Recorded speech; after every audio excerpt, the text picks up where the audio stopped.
2008 में जबरदस्त आर्थिक तूफान आया, पूरी दुनिया में आया, अमेरिका में, जापान में, यूरोप में, चाइना में, सब जगह आया।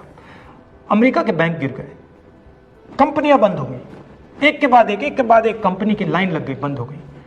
यूरोप के बैंक गिरे, मगर हिंदुस्तान को कुछ नहीं हुआ। यूपीए की सरकार थी, प्रधानमंत्री जी के पास गया और मैंने उनसे पूछा, मनमोहन सिंह जी बताइए, पूरी दुनिया में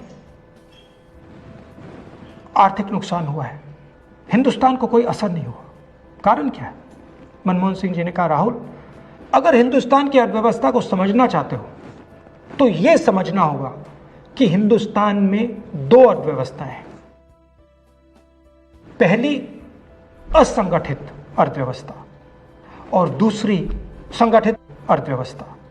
संगठित अर्थव्यवस्था में बड़ी कंपनियां, नाम आप जानते हो। असंगठित अर्थव्यवस्था में किसान, मजदूर, छोटे दुकानदार, मिडिल साइज कंपनीज। जिस दिन तक हिंदुस्तान का असंगठित सिस्टम मजबूत है, उस दिन तक हिंदुस्तान को कोई भी आर्थिक तूफान छू नहीं सकता। अब आज के दिन आते हैं। पिछले 6 साल से बीजेपी की सरकार ने असंगठित अर्थव्यवस्था पर आक्रमण किया है। 3 बड़े उदाहरण तो मैं आपको अभी दे देता हूं। नोटबंदी, गलत जीएसटी और लॉकडाउन। आप यह मत सोचिए कि लॉकडाउन के पीछे सोच नहीं थी। यह मत सोचिए कि गलती से आखिरी मिनट पे लॉकडाउन कर दिया गया है।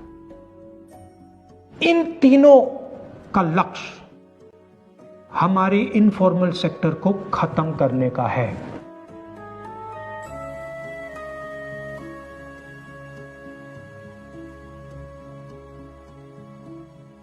प्रधानमंत्री जी को अगर सरकार चलानी है, मीडिया की जरूरत है, मार्केटिंग की जरूरत है।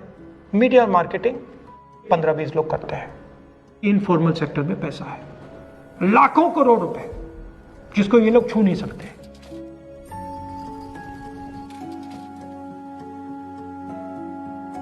इसको ये लोग तोड़ना चाहते हैं, पैसा लेना चाहते हैं। इसका नतीजा आएगा। नतीजा यह होगा कि हिंदुस्तान रोजगार पैदा नहीं कर पाएगा।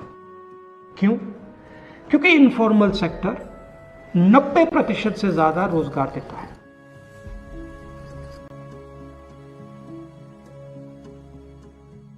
जिस दिन इनफॉर्मल सेक्टर खत्म हो गया, नष्ट हो गया, उस दिन हिंदुस्तान रोजगार पैदा नहीं कर पाएगा। आप ही इस देश को चलाते हो, आप ही इस देश को आगे ले जाते हो, और आपके खिलाफ साजिश हो रही है।